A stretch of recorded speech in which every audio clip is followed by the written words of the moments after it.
So this meeting is being recorded. And we're going to post it on our project page after the meeting so that anybody who can't make the meeting can take a look at it and see what's going on. That way, you know, anybody who wants to check and see what was said, anything like that, you can refer people to our project page if they've missed this meeting and want to still be included. I want to welcome everybody here tonight, but I also want to welcome specifically any elected officials. If you can notify us that you're here, we can unmute you and let you say hello if there are any. Christine, do you know if there are any? Okay, well, if any show up, then we'll welcome them then. So this is a Zoom meeting, and there are a couple of different ways to interact. If we basically thank you for changing the slide, during the meeting, if you have any comments that you'd like to make, please add them to the chat. And then at the end of the presentation, we're gonna open it up and have a conversation. During the first portion of the meeting, this is just gonna be sort of us talking and presenting our different observations of the site and our different ideas. And then the second portion of the meeting will be conversation where we can either communicate via chat if that is more comfortable for you, or you can raise your hand and then we can unmute you, and we can just have an open conversation. So we're excited to see where the night goes tonight. We have this wonderful, amazing site. It's very large, right at the water's edge in Charlestown, and we're excited for the opportunity to make some improvements to it based on what we hear tonight. So if we could have the next slide. Here is our agenda for the evening. I'm going to introduce the project team, then we're going to talk about the project and our timeline and our budget. We're going to go through the presentation that the design team has pulled together. And essentially that is just observations for what is out there at the site and some initial analysis of what we've done. Then we're going to have listening and discussion, and then we're going to close out and let you know how you can continue to be participating in this project. So the next slide, please. I am B. Chatfield, and my email address is right there, and there is my phone number. If you have any questions or any concerns or anything whatsoever having to do with Ryan Playground or other Charlestown projects, I can relay those comments to the right place. I am also here with Christine Brandeo, who is our outreach coordinator for the Parks Department. There's her contact information as well. We are here with a fantastic design team of Weston Sampson. We've got Brandon Kunkel, who is the lead design on this project, and Gracie Villa, who is here as well from Weston Sampson.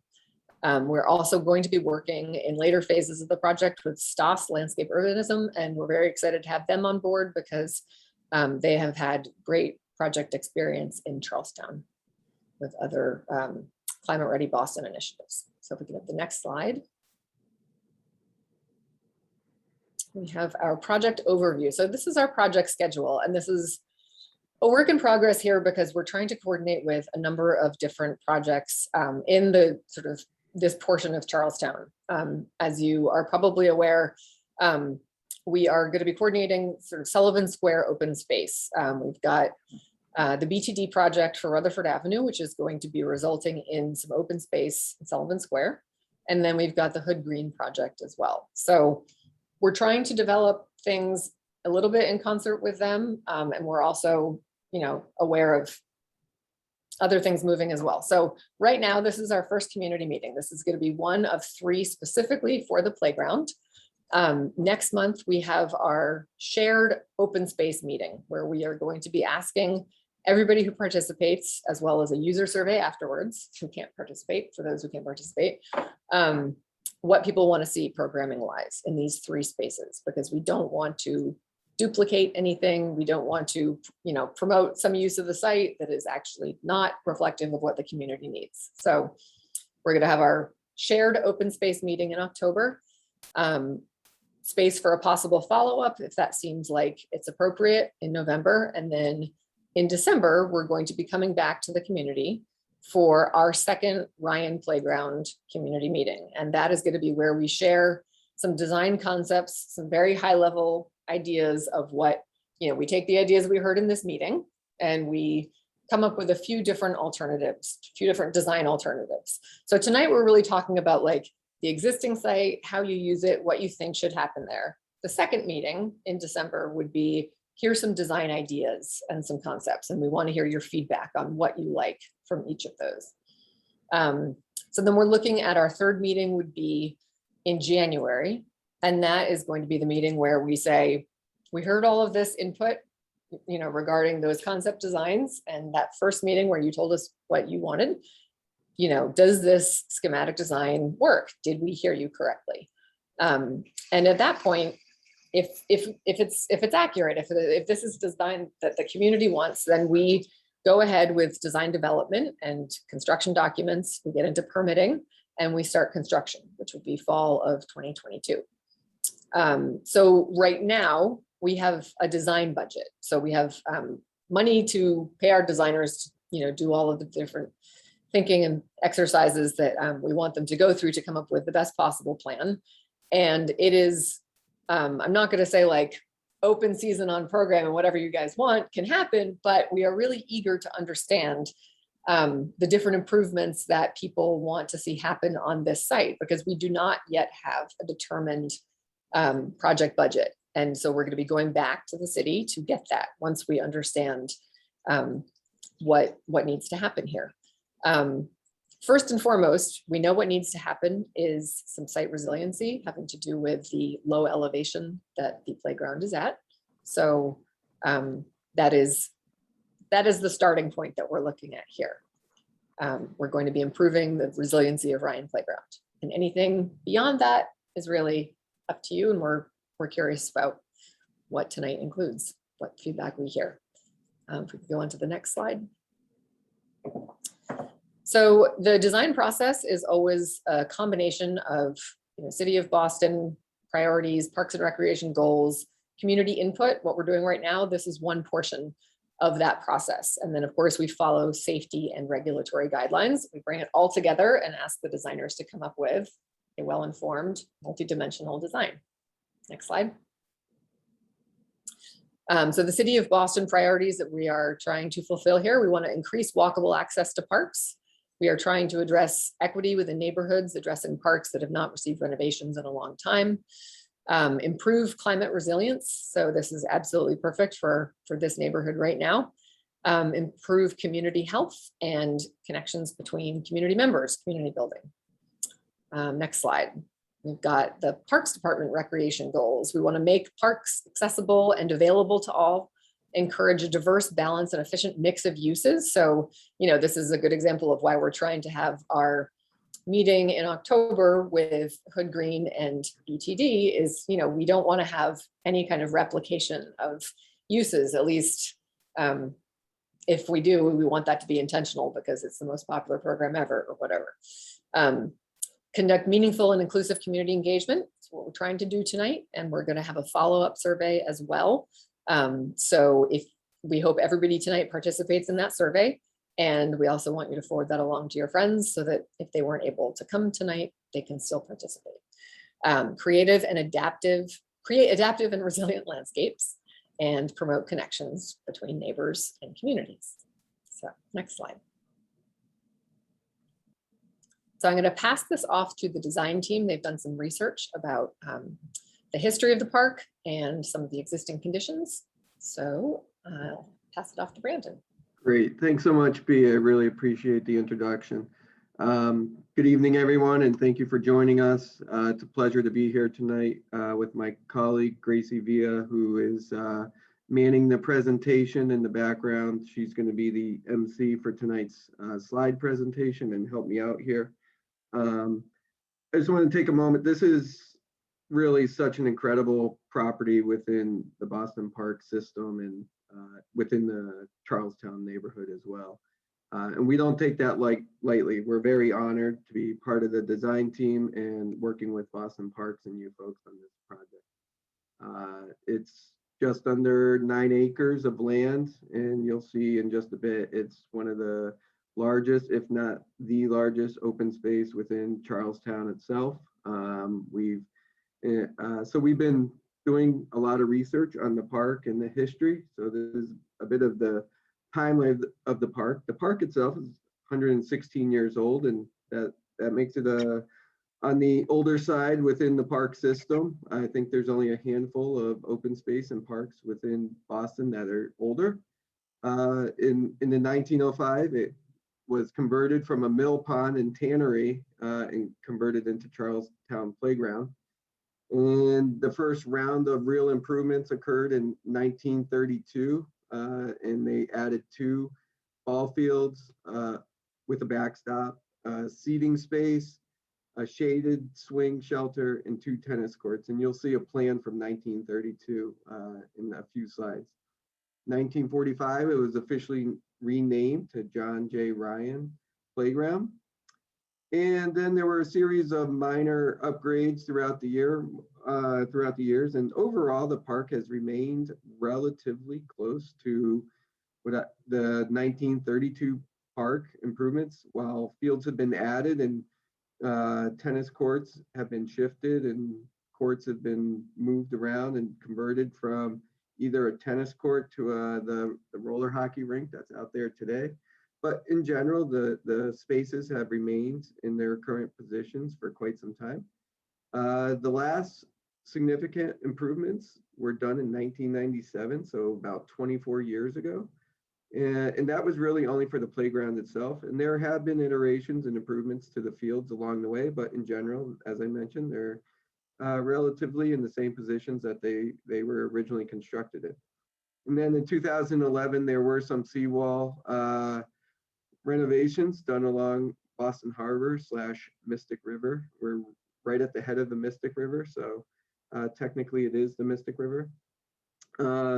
And then here we are today in 2021 and ready to do a full-blown park improvement. So why don't we move ahead to the next slide, Gracie?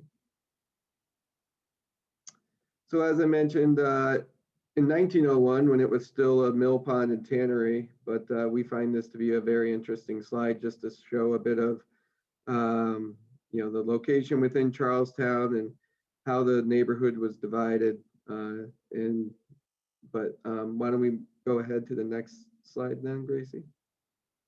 So this is in 1932, and here, as I mentioned, you can see there were 2 tennis courts. That's the square rectangle on the left side of the park itself. There was actually a small support building, and then a handball wall, and then the swings in between the building and the tennis courts. And then the seating that was mentioned earlier is in the middle of the park at the lower side, where the Charlestown City Center is today on that side. That's what those series of small lines are that you see skewed. Next slide. And then in 1969, this is the last or the earliest plan we can find that actually illustrates the ball fields. And you'll notice here there's 3. Today there's 4. But in general, they're approximately in the same location as they are today. You can see the support building in the left side of the screen with a parking lot. Now the parking lot has been modified from what you see on this plan here. But the tennis courts or basketball courts, I believe, were at this time. And then you start to see a bit of the playground area that's cut off the drawing, but it is identified as a playground area in this drawing. So, next slide. And then here we are in 1996 / 1997. This is when the playground was constructed and the last major renovation to that area of the park. Next slide. And then here we are today. So here you'll see the Little League field, 2 softball fields, and a baseball diamond. And then you see the street hockey roller rink, the support building, the parking lot, Charlestown City Center to the lower side of the screen, and then Alfred Street on the north side of the playground. And then the Mystic River is our boundaries. Next slide. So we've taken a step back, and not are we only evaluating and assessing Ryan Playground itself, but we're we are understanding what else is in the community today. And your input and conversations are invaluable to us. We love to hear, what is working, what is not, and what is really the most effective use of Ryan Playground, given this opportunity of a major renovation. So you'll see it still sits at the edge of Charlestown. It's on the far side of Charlestown where it abuts Somerville. You have Everett across the Mystic River, and then Chelsea, obviously off in the distance across the Tobin Bridge. But it is the largest open space within Charlestown. I think the next largest space would be the community center fields and track just across the street from the high school. But Charlestown does have quite a bit of actual designated green and open space, but not a lot of recreation fields. So we understand that these might be very important to the community, and we appreciate that. Next slide. So just contextually, if we zoom in a bit, we wanted to just how accessible is the park, given that it is around the far edge of Charlestown. And so here we did a quick 5-minute walk, and really what can we access within 5 minutes? And you can see Doherty Playground is within 5-minute walk, the Charlestown Lower Mystic Greenway, the Overlook or 40 Flights, Edwards Playground a little bit further beyond, but probably easily within a 10-minute walk. You have Bunker Hill Community College, not too far off. Your community gardens, Hood Park, which will be part of the upcoming October meeting that Bea mentioned earlier. Sullivan Square and T Station, and the Caldwell Play area, which not necessarily in Charlestown, but not too far away. And then the Shraff City Center, just for some context. Next slide.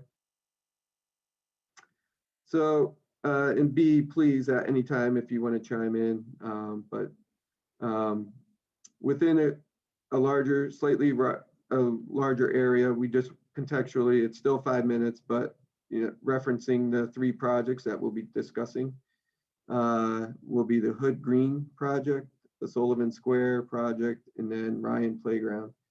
One thing that's interesting that is coming out of the collaboration between these 3 projects is the potential for an expansion to Ryan Playground. Now, that's not a done deal by any means. There's a lot of work to still be done, but there is a possibility, and I guess we'll leave it at that at this time. And so, Bea, like I said, if you want to chime in on anything, please do so. Next slide.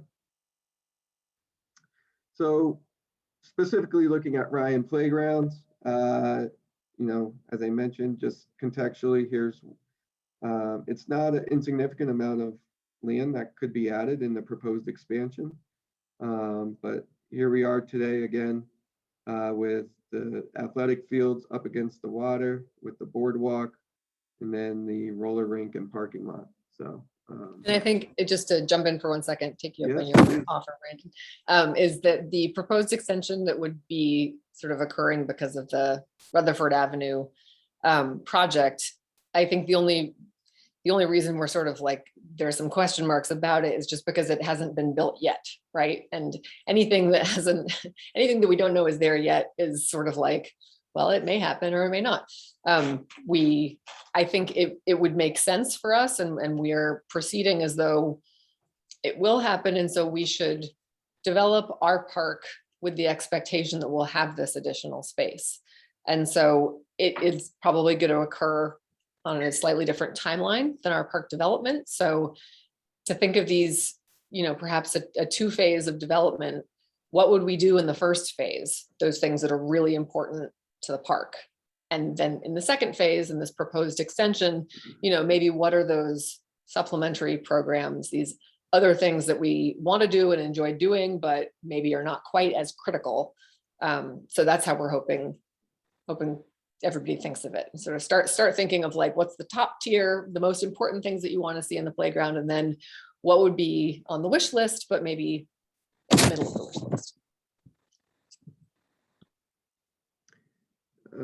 Next slide. So we are always learning about the park, and we spent some time out there. But just to give a bit of what's all that is at play at the moment, we've been assessing the existing conditions and what are the opportunities, what are the restrictions. So, you know, just being up against the water, there's definitely going to be permitting involved. And so we're expecting a very heavy permitting phase, and that's why if you refer back to the schedule, there was a good chunk of time that indicated for permitting, and that's only because we're expecting permitting to take quite a bit of time. We're expecting it's not going to be only at the city level, it's going to be at the state level and possibly the federal level. So it's not an easy task when you're dealing with all that's at play, specifically with water bodies in environmental permitting. So we completely understand that there's softball fields with that overlap, and there's a rectangular overlay within the two softball fields, a large adult size baseball field. There's a gravel circulation, and whether or not that's used for operations and maintenance and access to some of the fields, but also just a general walking trail / pathway. The storage and concession stands, the hockey rink, there's batting cages, there's the playground, there's fencing, there's retaining walls at the edges, you have the boardwalk, there's great views towards Everett, great views towards Chelsea. You can even see there, if you refer to the Alfred Street side, there's a delineation of land subject to coastal flowage. Now that is only because if you follow that orange dotted line and then move towards the south side of the slide, you'll see that orange line again at Charlestown City Center. And what that is really, and then it goes across our property. And what that's really indicating is that is the lowest lying land most likely to flood. And Shafts is definitely lower than the playground. And so the water is going to actually end up going through the Shafts Center and then wrapping around and coming back down Alfred Street and surrounding the park. And a good chunk, about nearly 50% of the park is vulnerable to coastal flowage even today. We are definitely within the 100-foot buffer. And then there is coastal bank requirements with the seawall. And we're also taking into account the condition of the existing trees that are out there. We've looked at the support building structurally. We've looked at the utilities, so stormwater, electrical, the age of them, the infrastructure quality, how likely they're going to survive moving to the future, and just being, if they were to be inundated with water, what's at risk. There's a major easement that is owned by the utility companies, bringing power from the Constellation Energy plant over in Everett under the water. And then it, I'm sure you're familiar, there's a little house in the corner near the Little League field. That's actually where it comes up and then moves through the easement and then through Ryan and then down into Charlestown. We're looking at urban heat island effect, and all that is at play. The city is getting warmer. I think we've experienced that this year with one of the warmest summers on record. So we understand that shade is very important. We understand that sea level rise is very important, and then just it's happening even today. I'm sure you folks have seen in parts of Charlestown after certain storm events, even perhaps the most recent one, where things are flooding and becoming inundated. So we want to make sure we're taking all these climate factors into consideration as we move forward with the park. And how do we make it resilient so that we're not putting in a park that is set to fail in the near future. Next slide.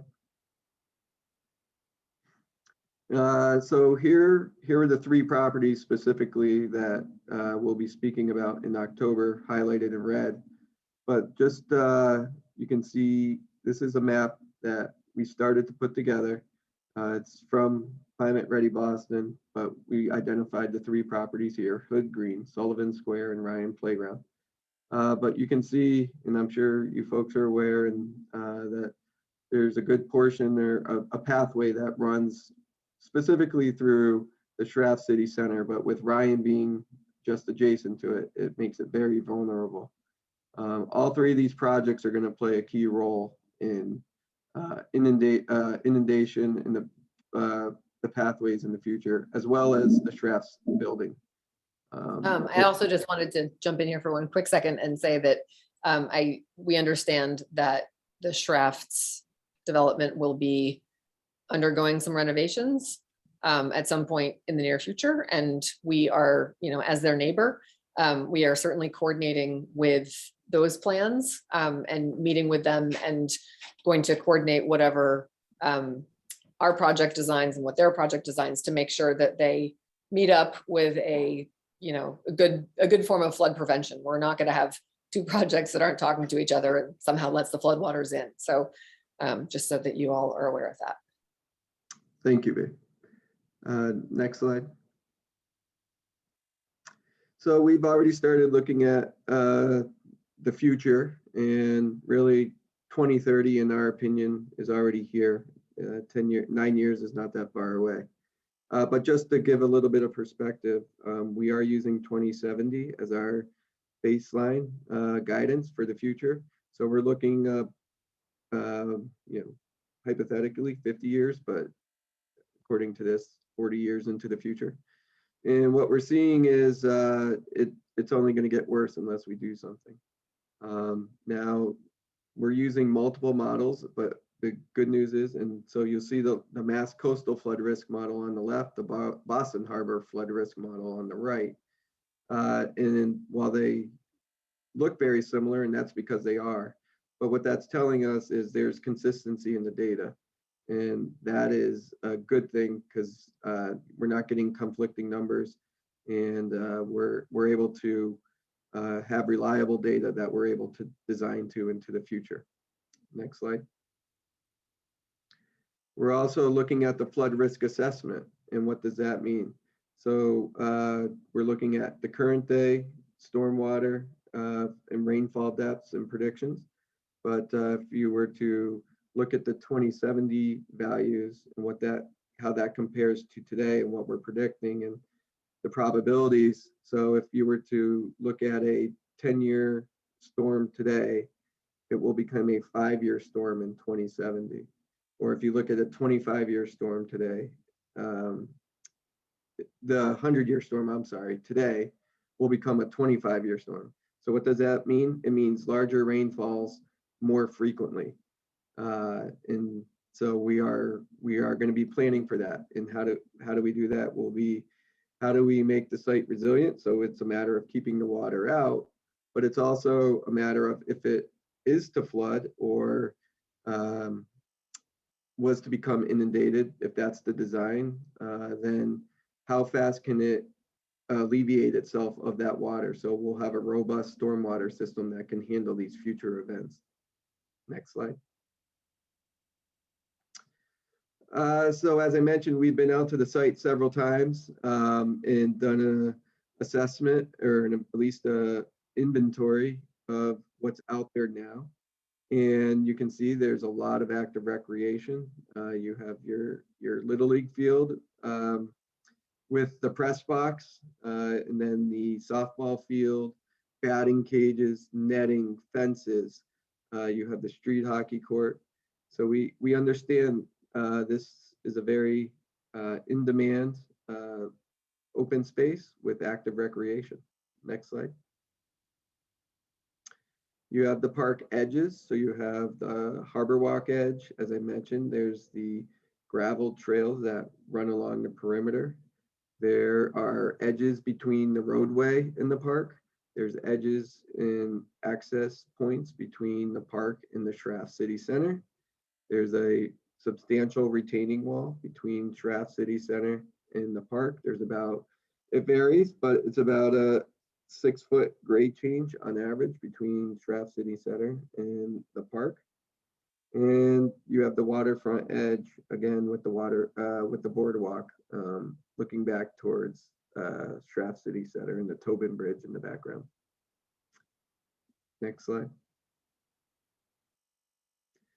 The playground. And while the playground equipment is not dangerous, it is outdated, but that's okay. But it serves a purpose. I will say the surfacing between the rubber and the mulch may not be the most accessible.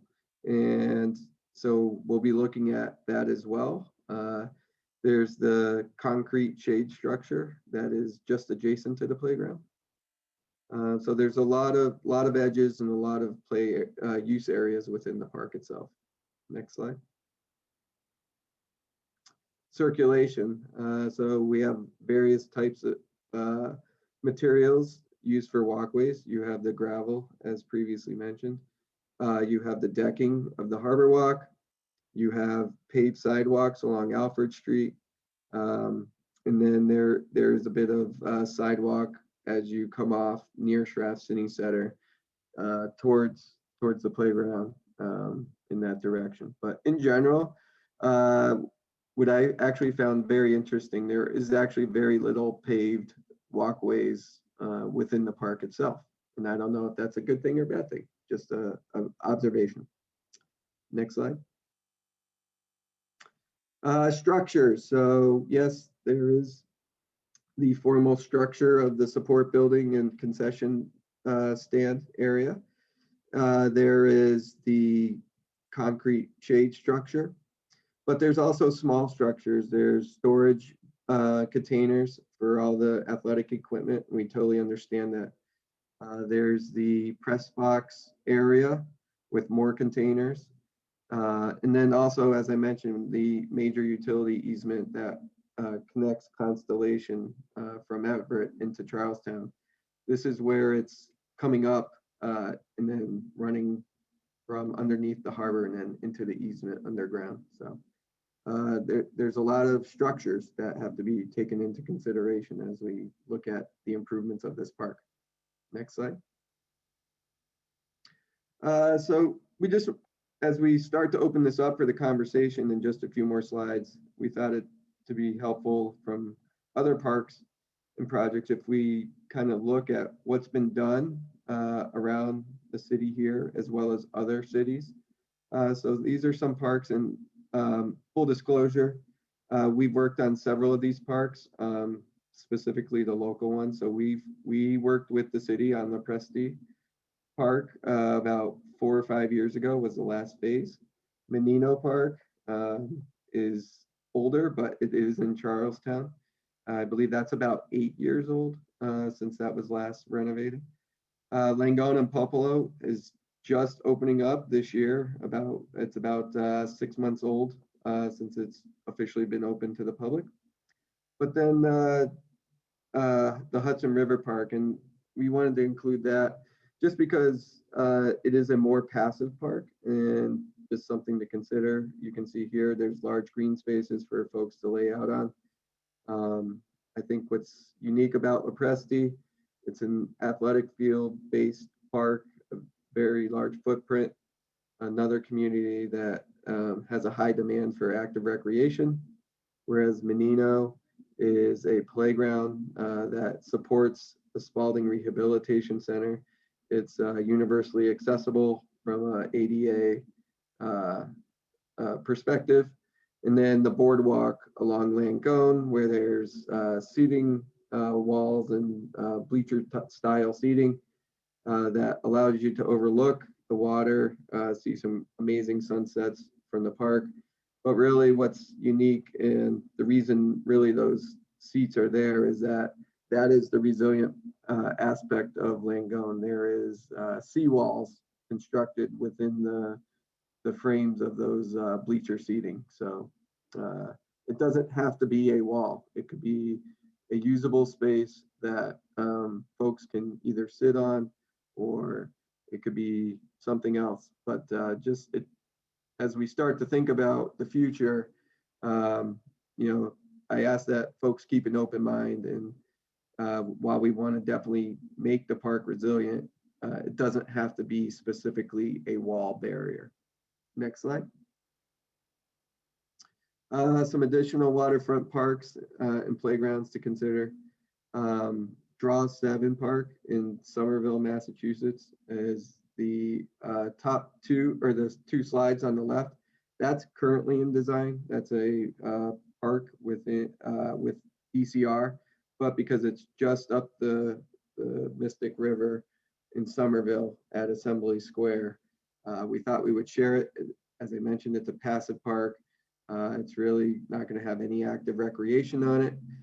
It's intended to just be a large open space that serves as more of a natural reprieve for folks. Martin's Park over at the Children's Museum, obviously amazing playground, pretty cool, but just it's on the water. It is a very fun and interactive playground. Just a lot of great materials, a lot of fun equipment, just something to think about.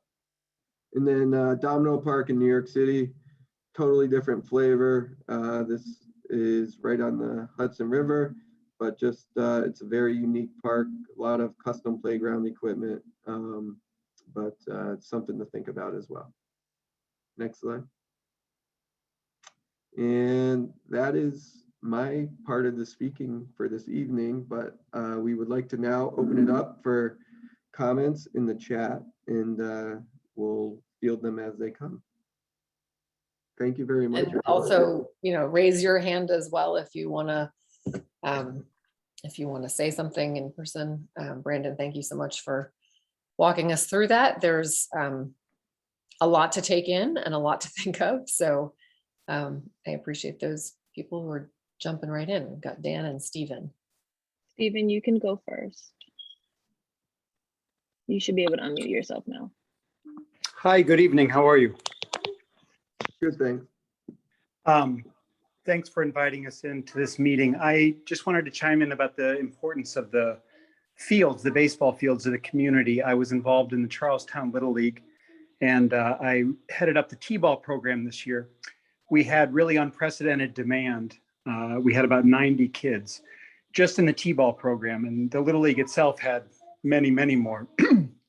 And one issue we ran up against was just having enough space out on a Saturday when we all came out there to be able to have enough space that everybody was able to use the field. In fact, we had to sort of double up and create a field in the outfield for the kids to play on and sort of alternate who got to be on the field and who was out in the outfield. So I just sort of wanted to voice my concern to make sure that we maintained the number of fields that we have, and to make sure that that's a centerpiece of the park, because it was such a vital part of the community this spring.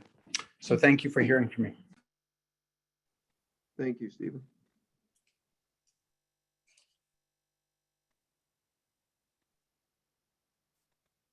Dan, you should be able to unmute yourself now. Hi, guys. Great discussion. I have basically 4 little points, one big one, and that is along the Alfred Street way there is a fairly substantial conduit of traffic, pedestrian as well as bicycle. And now with the MBTA section of the Riverwalk completed, we now have a discontinuance of the pathway that potentially could exist. And ideally, we'd like to see some connection between the 2 paths that does not bypass it, something that's safer and direct, so that we can get people who are going down the Mystic to Boston on the rail path there to get in. So that's number one. That's a big one. And I know there's a lot of discussions already on that. Hopefully we can make that happen. I just learned about the electrical building there. That's news to me. It's not anywhere as far as information. So that's a concern now that I have to look into. The next thing is that we also have soccer players besides baseball players or softball. And it would be nice to really address that either in this field or establish more of that in the Berry field, because there's just so many kids that want to play besides just little tykes who want to play on the gym apparatus.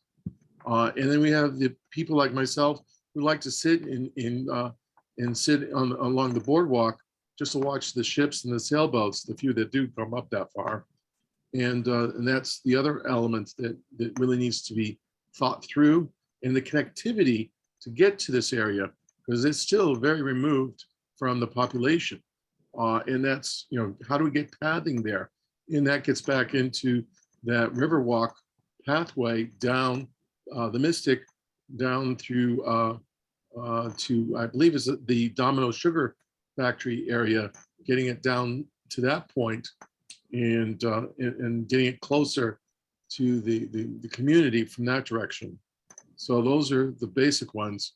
And now Hood, bringing that into the picture through the Sullivan Square Green. So all of that would be nice to really get it all ironed out with some sort of flow diagrams as far as traffic from the different varieties of traffic, the community coming down, the people coming through us, in the case of down the Mystic River, as well as how we get from the different parks, all that intertwined into some sort of logical drawing would be helpful for the next discussion. Thank you. Thank you, Dan. And if I could just jump in for 1 second, that's a great list of things to keep aware of. So thank you so much for sharing that. And I'm just curious, for certain, the interconnectivity between the park and the region is important. I'm curious, when you go to Ryan Playground, how is it that you get there? And is it something that you could see improvements that we could provide? Is there, I understand what you're saying about the connectivity with the Riverwalk. But are there any, how is it that you use the park right now? Depending on the weather and my condition, I have arthritis, so it gets tricky on some days. But I either take the bus down to Sullivan Square, the 93, or I walk. And I would like to have a less disruptive path, something that's off-road versus on-road. And that's why the Mystic River Walkway would be beneficial to me, getting down closer to where I live, which is down by the monument. Okay. Great, thank you so much.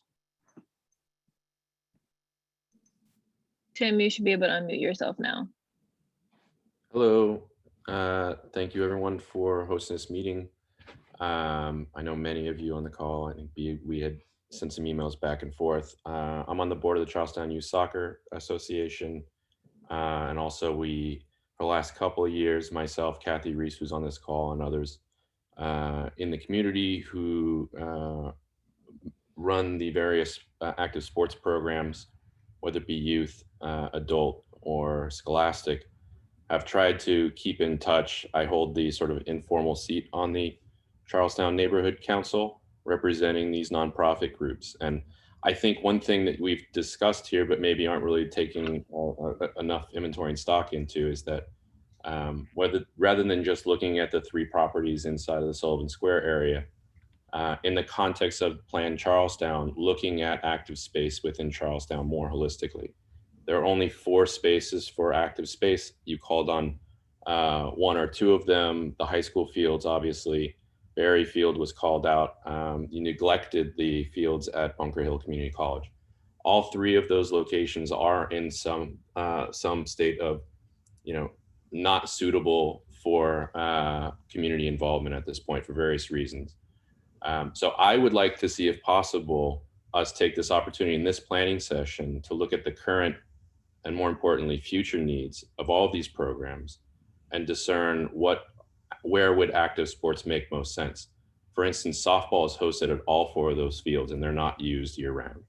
Not to isolate softball as a program, but just to say that is not really proper planning, in my opinion. And I think that we would find good partners in Bunker Hill Community College to work with us. They would like to have the community more active, but again, without turfed fields, without lighting, with our high levels of rain, sometimes our fields are just made, inaccessible. The other thing I would want to look at is continuity of programming. So if we look in this project, and Kathy, feel free to jump in and second this, but if project's going to go from fall of 22 to fall of 23, what's going to happen in spring of 23? We don't even have room for the programs down at the high school for lacrosse, soccer, softball as it is. We have very limited programming. We get 1 day a week for soccer for our K through 12. That's 222 children on Saturdays for 1 hour. And they're caught behind because we simply can't use these other fields for programming. So I would just call out as like, let's take this time during this planning session to work with the rest of these groups to understand, what's the best place for all these programs to grow and thrive.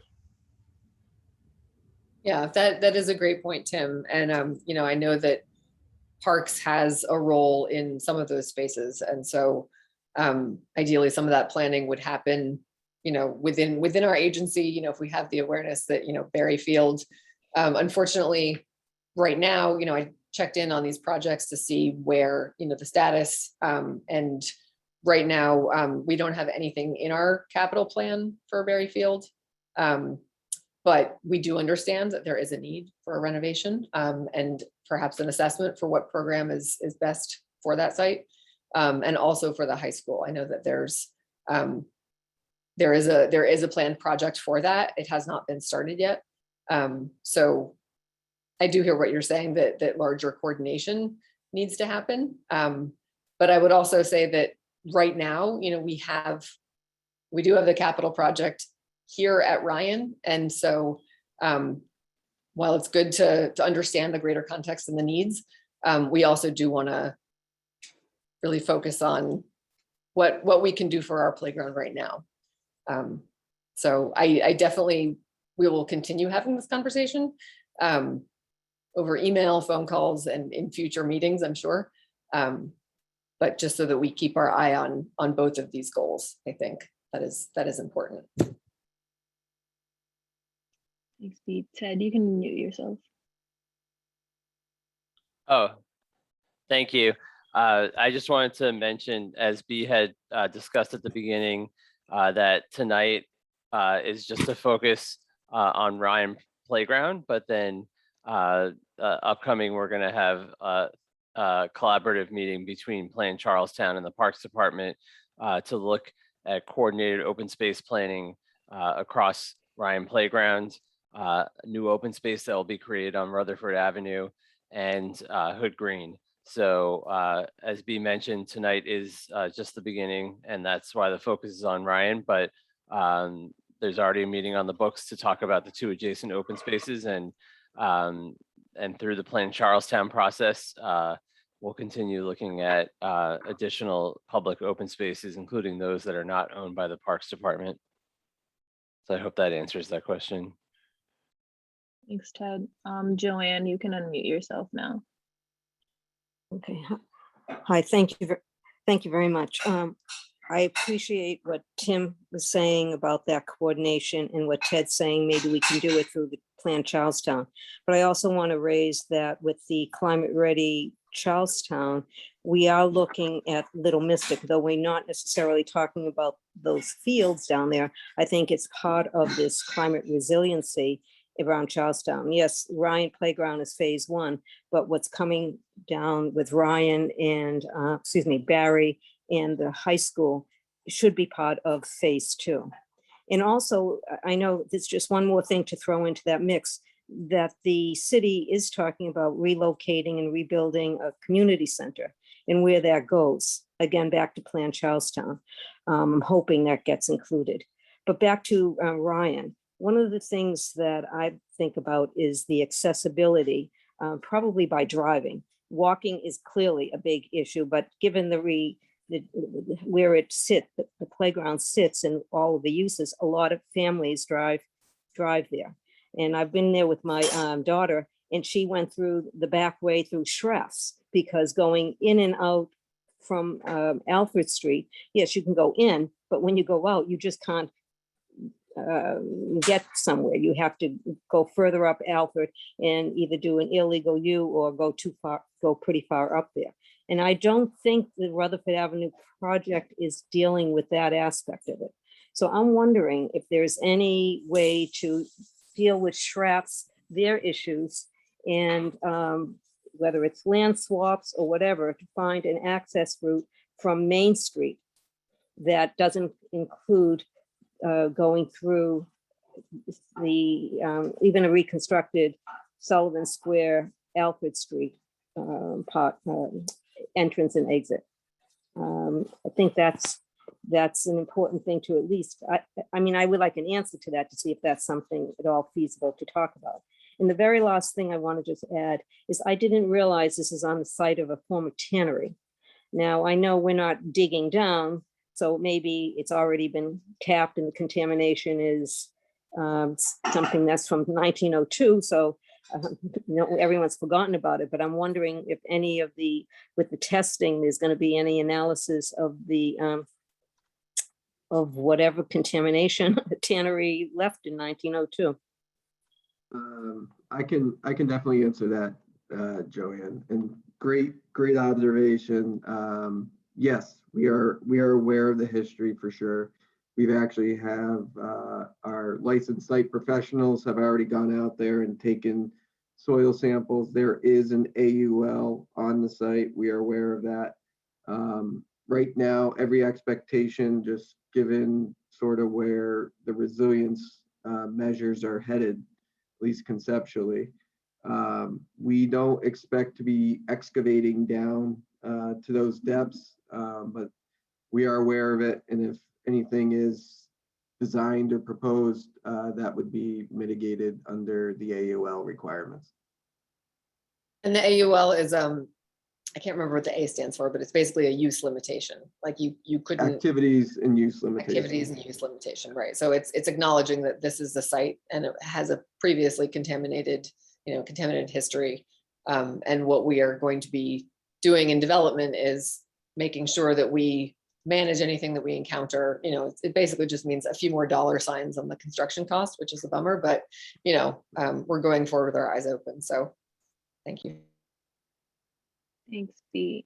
Amber, you should be able to unmute yourself now.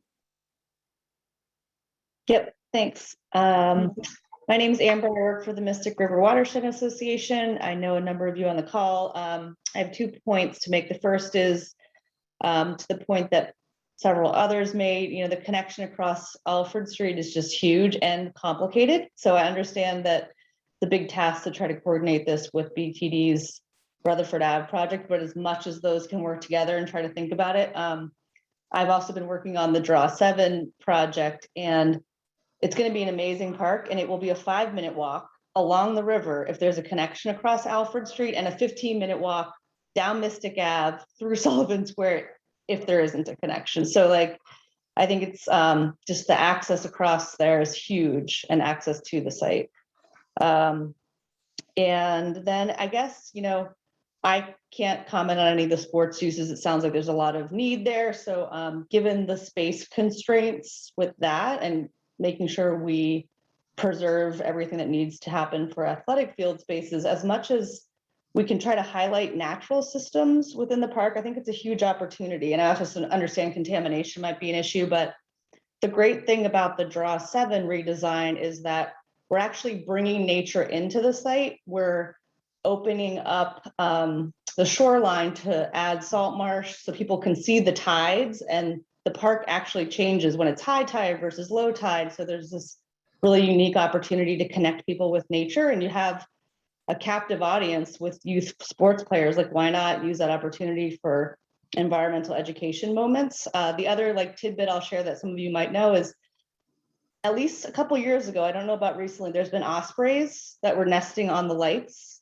there. So it's kind of a cool thing. And I know Shrast was like, oh, we should put an osprey cam so we can see it. So it's a very, and it's a tough site as far as being near the designated port area and Alford Street, but there also is a lot of opportunity that where there's space and technical constraints aren't in the way, as much as we can highlight those natural systems, I think would be great. That's a great point, Amber. Thank you. Yeah, Oh, this is ospreys are still there. Cool. Yeah, I hadn't noticed. this is a highly varied site, right? And it's like Yeah. the location is really spectacular, and to be able to create as sort of varied a park as we can would be really exciting. So if anyone else on the call has any thoughts or comments on that as well, we'd love to hear it. Kevin, you should be able to unmute yourself now. Hi, my name's Kevin Kelly. I'm familiar with the Ryan Playground both as a youngster and as an adult involved in the youth programs there. Tim raised a good point about the field and converting it to turf, where you could pre-market for the various sports other than just baseball, because the Charlestown High Complex, which is pre-marked, and you have 4 or 5 different youth sports programs trying to find time to play there, where you could alleviate that by pre-marking a turf field with lacrosse, soccer, softball, baseball, and also the lighting at the field is outdated. So that should be looked at as well. Joanne raised the point about the access to the park. Most of the people that live in the community, if they don't walk and they drive, they do go through the Sheriff's parking lot to the corner with the corner softball field with the water, and just enter the park through there. But a lot of the teams that go there from other towns and cities would use the parking area by the clubhouse. And that's a safety hazard. I've seen too many car accidents over the years. That I think should be looked at as well. And also by turfing the field and putting new lighting there, the clubhouse should also be looked at, whether we should either expand it or just level it and put up a new state-of-the-art clubhouse for storage. By doing that, by turfing the field and doing that, you could get rid of the trailers that are on the facility to open up some more room, and make it the pearl of the city, where it's always going to be in use. I've driven by that park too many times where it's just laying there empty, particularly when Mother Nature hands us a bad hand and it rains, and now there's no games or no activities going on there for up to a week or more at a time. And the issue that I see by walking down there is the Canadian goose poop. I've never seen such a volume in all my days. And here we have kids ages 3 up to the Charlestown High School plays down there, running around in this extraordinary volume of goose poop. And I think that's a health issue, which should also be looked at. I'll defer to the next hand, but thank you for letting me bring those issues to light. Thank you, Kevin. Those are some good points. I'm not sure. I know that they're like, you can get trained like border collies to, make it uncomfortable for Canadian geese, but I've heard that like after the border collies go away, it's like 2 weeks and you get the geese back. I don't know. We'll try and come up with some design solutions, but I can't promise anything. They're tough customers, but thank you for your responses. Thanks, Bea. Alice, you should be able to unmute yourself. Thank you. My name is Alice Brown, and I'm the Chief of Policy and Planning at Boston Harbor now. I'm really excited to see that this project has kicked off at this point. We've been following it since it was a big feature of the Climate Ready Charlestown plan, as Bea alluded to earlier. I think we're, like Amber, I don't think we can comment on exactly what the recreational park uses will be. I'm excited to hear that there are people with ideas and that the plan Charlestown can hopefully inform recreational uses sort of throughout the neighborhood. And I'm really excited to see the potential of the shoreline here moving towards something that could either be a living shoreline, which I think is something that a lot of people are excited about, and that many people on our team are working on with the Stone Living Lab. And then also it's an opportunity to think through really creative solutions for just like whether this is a place where you touch the water or this is the place that you get to look out over the water. Its unique position on the on the Mystic River, and the views of the bridges, I think, are really extraordinary, as well as the views of Chelsea and Everett, that you sort of have that industrial vibe while being in a nice, cozy park is, I think, a really unique and special thing. So I also want to second Amber's note that this can be part of a much larger path connection. Obviously, the Harbor Walk officially ends there when we leave the city of Boston, but the potential for it to continue north across the Alfred Street Bridge, making that connection really creates a connected path network that is so important to actual users who often don't know where city boundaries are. And what I'm sure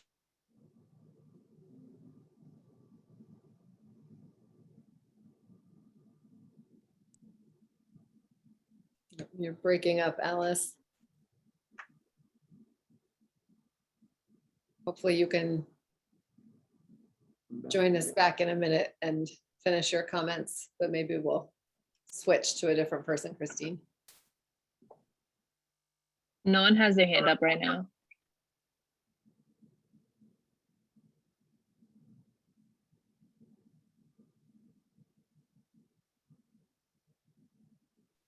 If you want to take a look at the chat and go through those for now, Bea, you can do that. Sure. I think there are quite a few comments. The geese police were mentioned. Amber has noted that it's worth taking a walk along Encore's Harbor Walk to see the living shoreline and the seawall components, as they have both of those. So that's a great suggestion. I mean, I think given that we have, 9 acres of parkland and this fantastic access point to the river, it is really something that we should look at is, how is there access that people want down to the river, or is that something that people plan on attaining at Schrafft's? Is it something where, having maybe like a picnic area that's near the river, would that be something that would be interesting for people? Just throwing some ideas out there. If you want to go back. Yes, David, you should be able to unmute yourself. Hello. Dave Cahill. I've done a lot with Charlestown Little League. I've also coached Charlestown High School baseball in the past, and I'm also currently the head football coach at Charlestown High. So I've dealt with a lot of doing fields over in Charlestown, and one aspect the gentleman spoke about the soccer fields, which would be down the high school, is the same way when they do the high school over, which I believe is going to start next summer. Is that correct? They're going to redo the field over itself? I am not sure of the schedule for redoing the field. I know that it is in Parks capital plan, and I think that we are trying to set things up so that it happens as soon as we can, but I don't have a specific time frame for it. I'm sorry to say. That's okay. I was informed it was possibly going to start next summer. So, but anyways, one aspect to that is when he was talking about the T-ball with Dan as well, losing a field down the high school. There used to be 2 softball fields or 2 baseball softball fields / down there. If they could return one of those, because they're going to have a problem when they do the Little League fields over. for that year, if it's going to be from fall of 2022 or 2023 for an entire year. It's going to be out for an entire year, correct? Are you speaking about Ryan? Ryan Playground. Yeah, Yeah. so right now we would expect the fields to be offline approximately 1 year. Okay, so that would be for the 2023 season, right? Yes. So that would be also talking about fighting for field space as far as going down the Oilies, which is underneath the Tobin Bridge, and also fighting for field space as far as, like we spoke about, the community college and also the high school. So that would be dramatic for Charlestown Little League on that part of it, because there's also the high school field that's also down there. So you're talking about 5 fields that would be out of commission for an entire season. So I don't know if there's a plan for that, for permitting, or how would we be able to go with something like that? Because what happened was down the Oilies, they also took away a diamond down there. So there used to be 2 diamonds there. So that's 2 baseball fields that were, or softball fields that were taken away in Charlestown, which were huge. The same way with lining the other fields for soccer. Just a consideration towards, which is going to come down the road for our youth in town to have access for softball and baseball diamonds. The other aspect is there going to be a clover design down at Ryan, or is there anything to that part of it? We're just So doing we it haven't, informal. we have not even gotten to that phase yet. Is it a possibility? Yeah, it's a possibility. It's got its benefits, it's got its disadvantages. That might be one of the options that we bring back to you folks. And Okay. if that's well endorsed, then we can, continue on. But we'll be looking at several options and presenting them to you folks for consideration.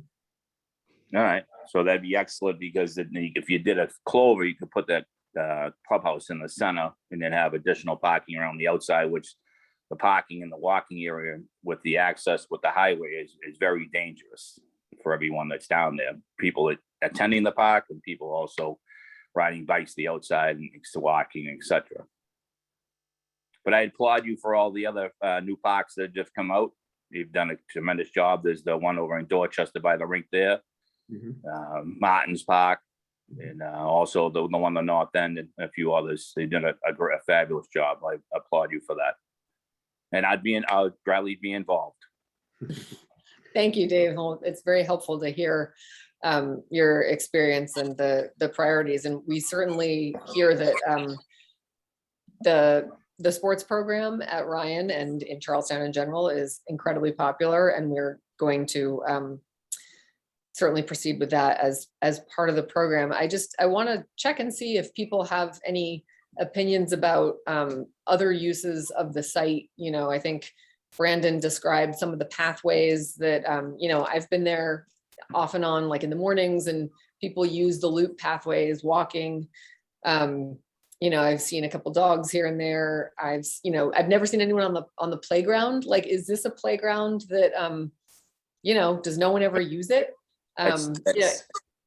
It would be good to hear all of these different experiences from people. Kathy has her hand up. Can I just say something real quick about the playground? Yeah, sure. So the playground is a place for a lot of homeless and people that at nighttime that shouldn't be in there. I've gone through that playground. There used to be a sandbox down there that I had taken out because there was needles and things like that found in that sandbox. So that sandbox is not a place welcoming place for people and their children, which is with wood chips and things like that, just to let you know. So in the lighting down there, it needs to be addressed right now because of the people that go in there during the nighttime. The lighting is horrible in that area for safety wise too. Okay, that is good perspective to hear. I think that a number of things as far as playground design goes have changed over the years, and we would, if we do install a new playground, if that is something that people really want to see as far as a tot lot or something that's for older kids, It's definitely going to have current safety standards. We don't use the mulch anymore. So, partially for the kneel reason, but also for, impact from falling. It's now proved that there are other better things that we can use. So I'm just saying, so that's the part with the clover pot, where the people that are attending games with younger children and stuff, it's out the outskirts part of the park, whereas you're not just going to let your child go to that area where the Sullivan Square, Rotary and things like that are there. It's just needs to be relocated when we redesign it. I think it would be definitely a top park with a middle use age wise. So perhaps a better location, but maybe still this is something that the community would desire. Because as I've heard from talking to various people that, like, you bring your kid to the, one kid is in Little League and maybe you have a younger child who you can put in the playground. But yeah, perhaps a better location is what people want. So I'd be interested to hear. I think Kathy Reese has her hand up as well. Thank you. Thank you, Dave. Can you hear me? Yes. Yes. I would agree with Dave's point about the location of the playground. It's really kind of out of sight. And like you said, a lot of the smaller kids who aren't playing sports tend to go over there while their siblings are playing sports. And it's just not a good place for the parents to observe their kids safely. And it's too close to the road. As far as the structures that Little League has, we've spent a lot of money on storage containers and the batting cage, and have everything we own is in that clubhouse. So, storage is really important to us, and we would like to preserve, the containers and the batting cage that we have, either move them to different locations based on whatever design you choose, because there's thousands of dollars that's invested in that.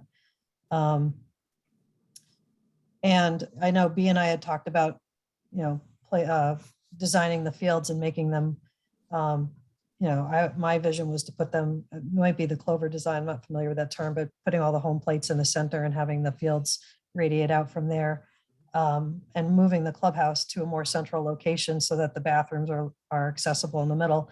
But at least, we had discussed, seemed like a big ask in that this is more about the field space and not structures.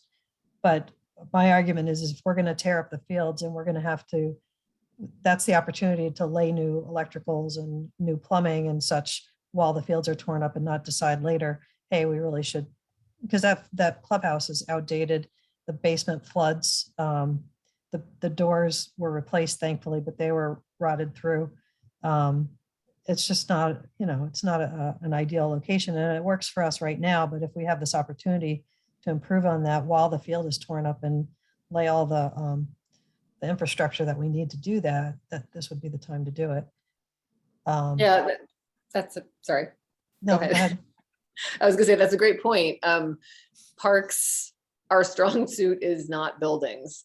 It's parks. And so if we do have a building as part of this project, what we do is we coordinate with the public facilities department to sort of handle that aspect of the design and the construction, I guess. So we would be able to plan for a building and provide the utilities and the concrete pad and, all of and perhaps it's a solution where, there's a temporary trailer, and then once the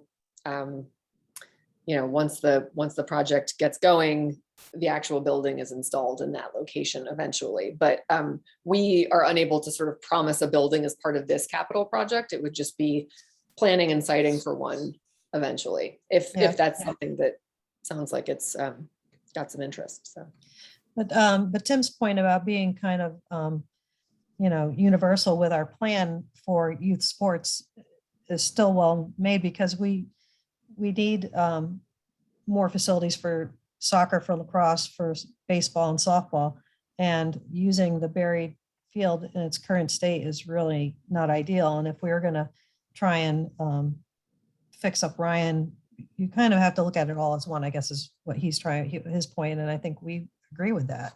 We've been lucky in that, these are pretty much baseball fields, and we haven't really been short on field space because, we've had access to this. But the soccer programs and lacrosse programs have struggled for field space. So if there's any way that we can work together, so that there's not overlapping of programming, like adult baseball or high school baseball at the same time as little kid t-ball. I'd suggested if there's a way to fit a high school baseball diamond at Barry. I know the AD at the high school would prefer to have it closer to the high school, but I don't know if that space is big enough to support a high school diamond. And then again, to turf it all, like they did in the North End, I think would be great. But, I think B and I had discussed this, that there might be a problem with flooding and the potential damage to the turf could be, impossible to fix. So It's a tough call, right? And it's Yeah. like when you have damage to turf from flooding, it often requires redoing the turf, which is not just like waiting a week for the grass to recover after a rainfall, but Yeah. it's certainly something that, we've heard from people, tonight and otherwise that it's something that's easily marked and doesn't require mowing, and therefore maintenance wise, it's a lot easier. Yeah. So, it's certainly one of the things that we can consider as part of this project for sure. Yeah, I think, at least as far as Little League is concerned, and, I'm a purist, I'd rather than play on clay, but it's just impossible. Our season is already only 2 months long as it is for, May and June, and inevitably May is the wettest month of the year and we lose most of our season. So, and by, Little League rules, we have to play a certain number of games, and then we're just trying to cram in enough games so that we qualify for the Little League tournament. So turfing it would be ideal. I just don't know the logistics behind that. Thank you. Thank you, Kathy. I want to, it's 7:22, so we're sort of pulling into the home stretch here, to use a sports reference, I guess. But I want to sort of bring everyone's attention back to this additional portion. And I'm not sure, Gracie, if you can perhaps share your screen again and go back to the overall plan that shows this. I'm sorry, B, there was possible- 2 more people that had their hands up. I just want to make sure they got. Okay, we'll do that and then we'll shift back. And I Yeah, just want sorry. to people have thoughts. No, that's good. Thank you for bringing that up, Christine. No If problem. people have thoughts about the phasing of, what secondary things maybe could be included in this later development for the project. So. Dan, and you can go first, and then Joanne, I'll unmute you after Dan. As far as the kiddie space, it is not well used because of lack of getting to it, unless there's a game going. And then that's when you see people utilizing it to basically keep their younger kid busy while the elder kid is on the diamond. So it needs to be there. It's just not necessarily physically where it's at, but there needs to be a place for the little tots to play in one form or another. Getting to the field is still the key piece here, is how do you get people to it? Either by walking, by bus in my case, or by bicycle, and then by car. Where do you park a car for a game and get in and out without having to go all the way to Everett and back out again, back out and in again? So I think there's many different elements that all have to fit together. And then, of course, you get the flooding issue. I think putting down turf makes sense, but only after you've addressed the flooding risk. And so that limits you what you can do today. And I don't know when the timeframes are. Hopefully, the flooding risks get dealt with first in phase 1 or phase 2, whatever they want to call it for here, in conjunction with Strauss.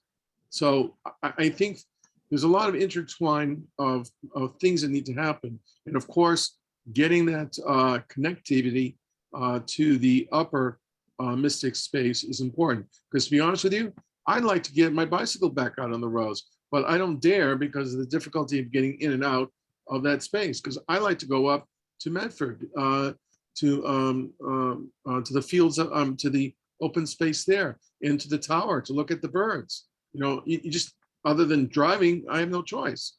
And I don't want to do that. I want to take my bike. That's it. All right, thank you, Dan. That's great feedback. I'm a biker too, so I get that. I totally do. And then the last one for now, Joanne.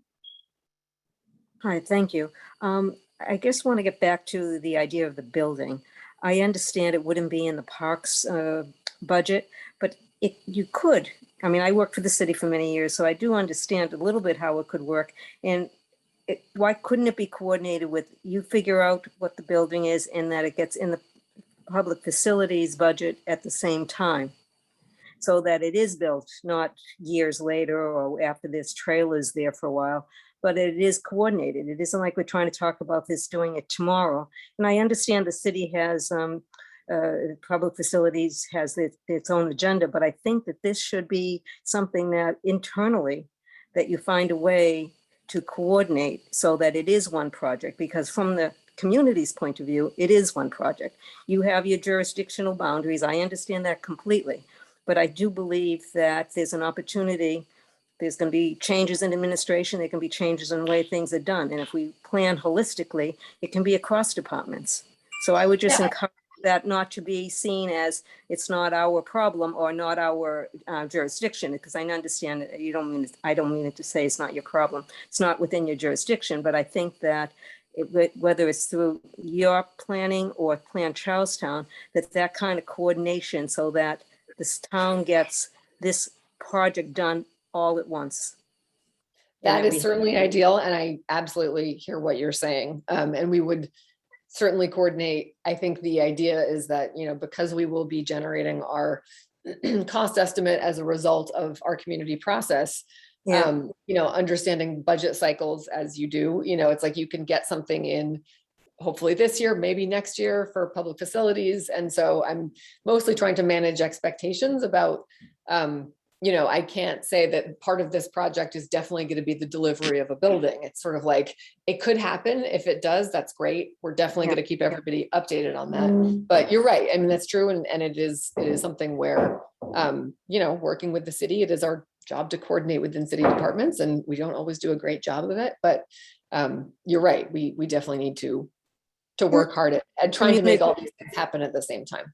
And maybe the community has a role in making sure that we make that clear to our, to the new mayor, to the heads of these, the chiefs of these cabinets, that that's what we want. We want that coordination, and we want it to be looked at as one project. So thank you. Yeah, thank you, Joanne. That is a great point. So I think if we just flash it's 7:28, so we're really wrapping up here, but I wanted to flash the image on the screen of the extension for Ryan Playground. If Gracie, you could go back to that. And I want you to look at it and think of it, and then, you know, mull it over in your heads. We don't have to talk about it now because we're running out of time, but the location of it, you know, it's going to be adjacent to the new planned roadway. There is space in there for, you know, whatever, if we're talking about bike parking, if we're talking about, you know, another sort of rink type facility, if we're talking about basketball courts, you know, if we're talking about a community garden, you know, all of these different things that open space can be in Charlestown. And I don't want to say, you know, I'm not interested in the feedback now. If somebody has any ideas about it, please share. But let's go to the final page, Gracie, where we have the QR codes for our survey. And we would love everybody to take this survey, take this user survey, and we ask a number of specific questions, but then there's also opportunity to share your thoughts on what you think our priorities should be. So on the right-hand side of your screen there, that's the survey. This is located also on our project page, which is on the left-hand side of the screen. So if you go to our project page, you'll see eventually within a couple of days, you'll see this meeting loaded up to the website. And then hopefully within the next day or two, maybe you could do it now, even fill out the community survey, and please tell friends, tell your neighbors, tell as many people as you can about this opportunity for feedback, because you know, this is the beginning of our project, and this is the seeds for our ideas of what could and should happen on this site. You know, the next meeting that we have, for Ryan Playground is going to be showing you some concept designs based on these ideas that you give us now. So, you know, I just wanted to say thank you for everybody coming and contributing and letting us know your thoughts and opinions. If you go to our project page as well, there is information about the shared meeting in October for Hood Green and the Sullivan Square site and Ryan Playground, which we hope you will participate in also. This has been a wonderful chance to hear your thoughts, and I want to thank the design team for your presentation.